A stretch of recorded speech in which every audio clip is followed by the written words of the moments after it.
वक्त के साथ साथ हमारे लिए आसानियां बढ़ती गईं, सहूलियात आती गईं। पहले बहुत सारे लोग कहते थे देहातों में बिजली नहीं है, वो मुयस्सर आई, पंखे चलने लगे। अब तो किसी वक्त बंद होती है तो लोग जनरेटर का बंदोबस्त कर लेते हैं, फिर उसकी जगह पे एसी ने ले ली। ठंडा तरीन कमरा, आंख है कि खुलने का नाम नहीं लेती, वजूद है कि वो करवट बदलने को तैयार नहीं होता। मनपसंद खाने, मनपसंद गाड़ियां, कुशादा सफर। उसका लाजमी नतीजा ये निकला है कि आहिस्ता आहिस्ता लोगों के मिजाजों के अंदर नई सहूलियात से फायदा उठाना बुरा नहीं, लेकिन चाहिए तो ये था ना कि अगर सफर आसान होने लगे हैं तो फिर सफर जरा ज्यादा होने लग जाते। अगर हमारे लिए गुंजाइश बनी है तो हम ज्यादा जगहों पर जाकर पैगाम मोहब्बत बांटते, लेकिन हमने तन आसानी को ओढ़ लिया। नबी अकरम सल्लल्लाहु ताला अलैहि वसल्लम की मुकद्दस हयात मुसलसल जद्दोजहद है, मुसलसल कोशिश है, मुसलसल काविश है। रसूल पाक अलैहिस्सलातु सलाम की जिंदगी वदाइयन इलल्लाह बिइज़्निही व सिराजम मुनीरा, हुजूर दाइये इलल्लाह, हर वक्त लोगों को पैगाम हक दे रहे हैं, पैगाम दीन सुना रहे हैं। हर वक्त फिक्र है महबूब को कि लोग जल्द अज जल्द अपने दिल बदल लें, ईमान पक्के कर लें, सच्चाई, दयानत, अमानतदारी, वादे की पाबंदी, रिस्क हलाल हो, जुबान अच्छी हो, अखलाक बेहतर हो, किरदार साजी हो, उम्मत में बाकपन हो। वदाइयन इलल्लाह, अल्लाह की तरफ दावत दे रहे हैं। और इस रास्ते में अगर दुश्मन, कुफर, शिर्क ये रुकावट पैदा करते हैं तो फिर हुजूर तलवार उठाते हैं, फिर नबी पाक अलैहिस्सलाम जिहाद का लिबास पहनते हैं, फिर हुजूर सहाबा को तैयारी कराते हैं। फिर महबूब पाक अलैहिस्सलाम ने इस तरह काम फरमाया, इस तरह अमलन जद्दोजहद की कि अगर सहाबा खंदक खोद रहे हैं तो हुजूर भी चट्टाने तोड़ रहे हैं। जो चट्टान सहाबा कहते हमसे नहीं टूटती थी, वो भी मदीने वाले महबूब ने हमें तोड़ के दी। फाल जिंदगी, जद्दोजहद वाली जिंदगी, कोशिश और काविश वाली जिंदगी, बाहिम्मत जिंदगी, तगोदो वाली जिंदगी। मिल्लत के जवानों, ये क्यों सोचते हो कि मैं इतने साल काम करूंगा फिर आराम से बैठ के खाऊंगा? क्यों आराम से बैठे? ये जो इश्क होता है ये कोई आराम से बैठने देता है? ये जो मोहब्बत होती है ये कोई आराम से बैठने देती है? इकबाल कहने लगे हो, वक्त फुर्सत है कहाँ, काम अभी बाकी है। वक्त फुर्सत है कहाँ, काम अभी बाकी है। नूर तौहीद का इत्माम अभी बाकी है। 4.5 अरब काफिर को मुसलमान करना। हुवल्लज़ी अरसला रसूलहू बिल हुदा व दीनिल हक़ लियुज़हिरहू अलद्दीन कुल्लिही।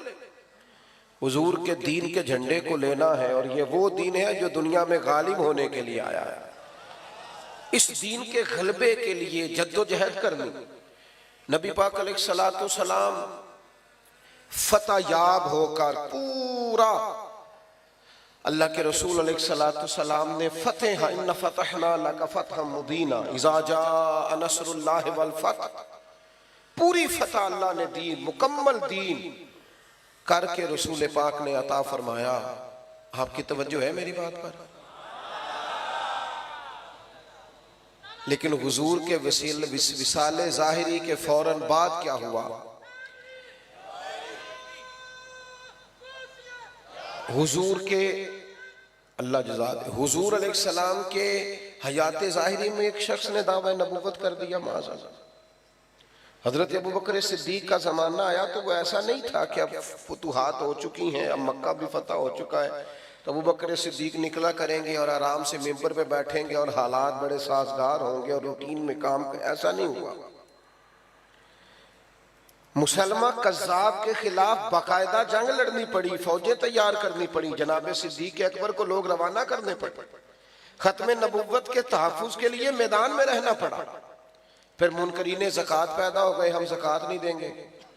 फिर जनाब सिद्दीक अकबर को उसके लिए तलवार उठाना पड़ी। मशवरा दिया गया,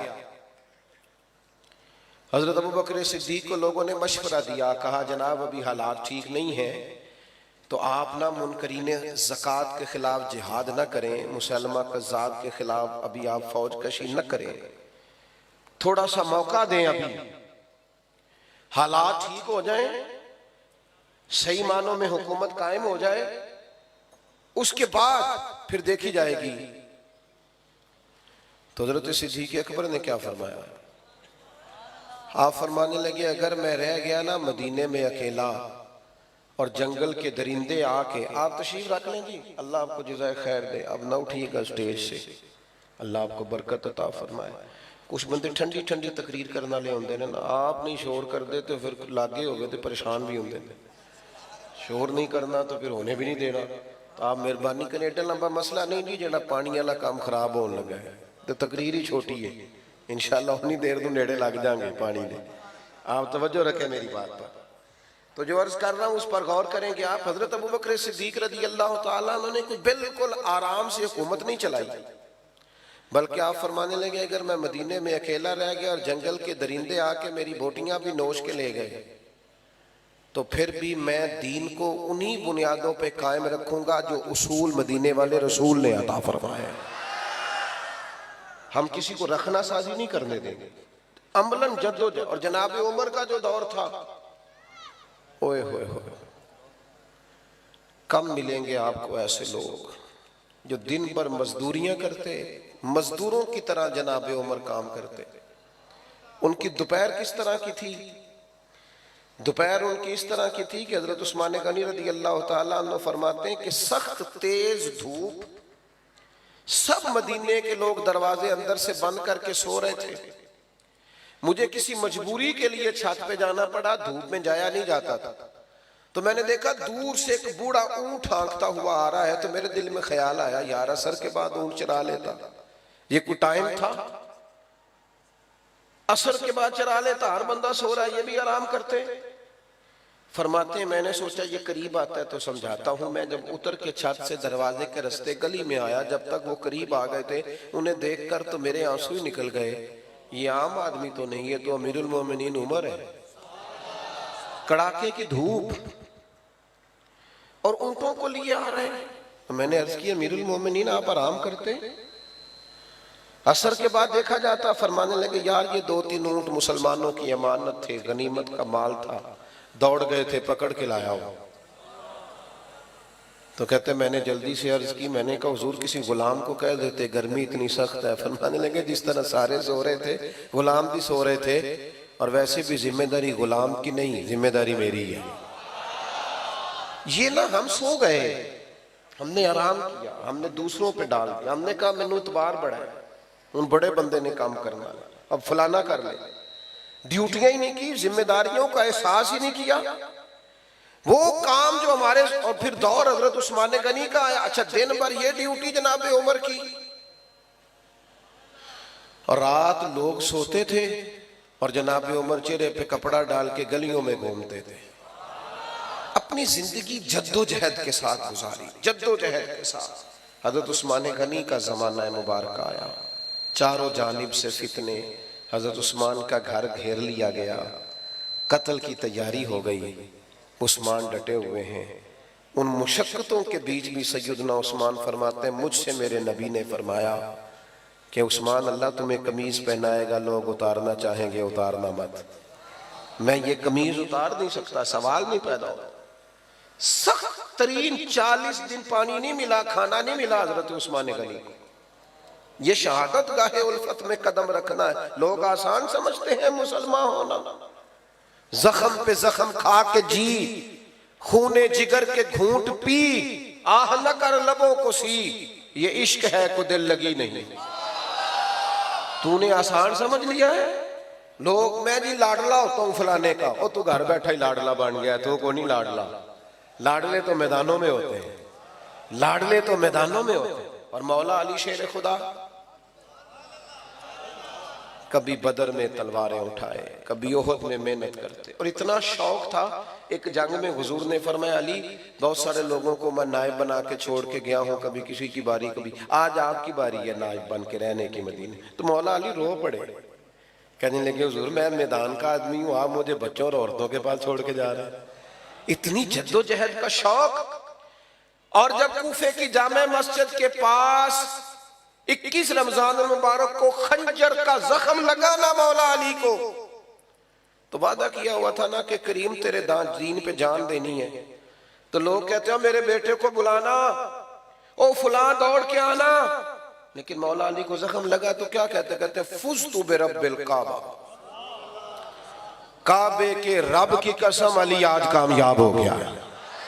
और लै सजना सतोड़ निभाई आ जान भी दिती तेरा तेरे, अपनी जिंदगी जद्दोजहद वाली बनाए। इमाम हसन भी शहीद हुए, जहर दिया गया, शदीद तकलीफ, लेकिन कमाल पता क्या है मेरे महबूब की औलाद का, कमाल पता क्या है, जख्म जितने मर्जी गहरे हों, हालात जितने मर्जी खतरनाक हों, लेकिन उनके अखलाक, उनका किरदार, उनकी वज़ादारी, उनकी खानदानी वजाहत, उनके वो कमालात, एक मिनट के लिए भी उनमें फर्क नहीं आया। और पीछे बोलो ना दोस्तों, ओ भाई ना बोलो जो बिल्कुल एंड पे हो, खामोशी से बात सुनो, ये चुप कराने वाले जरा चुप कर जाओ। दोस्तों वज़ादारी में फर्क नहीं किसी किस्म का, जख्म आ गया है, जहर दिया गया है, वजूद अंदर से कट रहा है, तकलीफ शदीद है। तो इमाम हुसैन तशरीफ ले गए, कहने लगे भाई जाना आपको किसने जहर दिया है, कुछ बताएं। तकलीफ से पूछते हैं, दर्द से। इमाम हुसैन रो रहे हैं, तो इमाम हसन फरमाने लगे हुसैन मैं नहीं बताता तुझे, कहीं बताए ना। आप फरमाने लगे अगर तो वो नहीं है जिस पर मुझे शक है तो फिर मैं किसी बेगुनाह का नाम तुम्हें नहीं बताऊंगा, तो अगर वही है जिस पर मुझे शक है तो फिर भी अल्लाह तुमसे बेहतर इंतकाम लेने वाला है। मैंने अपना फैसला अपने रब की अदालत में छोड़ा। वज़ादारी, दरगुजर, बाहिम्मत जिंदगी, हम पता नहीं क्यों इतनी जल्दी थक गए। मेरी मिल्लत के जवान आराम कर रहे हैं, मोबाइल लेके सोफे पे लेटे हुए, कितने घंटे गुजर गए। अब्बा जी का पानी का गिलास मांगते हैं तो भी उनका दिल करता है कोई और ही दे दे, क्योंकि वो तो बड़े महब है। इस तरह जिंदगी में आप कुछ नहीं कर सकेंगे, बासलाहियत होने के बावजूद कुछ नहीं कर सकेंगे, आप अच्छी डिग्री रखने के बावजूद कुछ नहीं कर सकेंगे। बारी आई इमाम हुसैन की। आज बड़े सारे लोग हैं वो हमें भी मशवरा देते हैं, वो कहते हैं जनाब कमाल बात है, सुबह किसी शहर में, दोपहर किसी शहर में, शाम किसी शहर में, और इतनी मुशक्कतें और इतनी जद्दोजहद, आपके तो जुमे में भी हजारों लोग आ जाते हैं, तो ठीक नहीं। तो मैंने उनसे कहा यार कुछ मजे भी होते हैं ना तकलीफ के। अदम से लाई है हस्ती में आरज़ूए रसूल, देखो ना कहाँ कहाँ लिए फिरती है जुस्तजूए रसूल। ये भी तो एक जायका है ना, कभी उसके नाम पे कुछ मुशक्कत भी तो आए ना, कभी इंसान को महसूस भी तो होगा। फिर लोग कहते हैं सियासत की बात ना करें, सीधे सीधे रहें। ओहो हो, सियासत की बात करने से लोग समझते हैं मौजूदा सियासत के जो हालात हैं इस दौर में सियासत में मुलव्वस होने के हम कायल नहीं, पर सियासत का पता पूरा है, क्योंकि सियासत दीन से अलग है कोई नहीं। जुदा हो दीन सियासत से तो रह जाती है चंगेजी। इमाम अली मकाम को भी मशवरा दिया गया कि मस्जिद नबवी शरीफ आपके पास है, महबूब के मुकद्दस रोजा आपके पास है, आप यहाँ तशरीफ रखें, आप यहाँ बैठे। लेकिन इमाम अली मकाम ने फरमाया दीन की हुदूद पामाल होती हो और मैं बैठा रहूं। पहले सफर की मुशक्कत, फिर वतन छोड़ना पड़ा, फिर इमाम अली मकाम को खाना और पानी बंद कर दिया गया, फिर इमाम हुसैन रज़ी अल्लाह तआला अन्हु के सामने उनके शहजादे शहीद हुए। हमारे यहाँ गरीब आदमी कमजोरों की तरह रोता है, हम रो के अपने आप को बुज़दिल बना लेते हैं, हम जो बात करते हैं मिन्नत के अंदाज में करते हैं। कमजोर नहीं कर देती औलाद आदमी को। इंसान बड़ी जगह पे अपने बच्चों के नाम पर ब्लैकमेल नहीं हो जाता, लेकिन अपने बच्चों की मुकद्दस लाशों को उठा के खेमे में रख के सैयदा के बेटे ने इमामा बांधा, तलवार लहराई, घोड़े पे बैठे अल्लाह अकबर का नारा लगाया और मैदान में आकर खुतबा दिया, और चमकती पेशानी और छलकता नूर और आफताब से रोशन आंखें और चांद से ज्यादा चमकदार चेहरा और जुब्बा वो जो शेर खुदा पहना करते थे।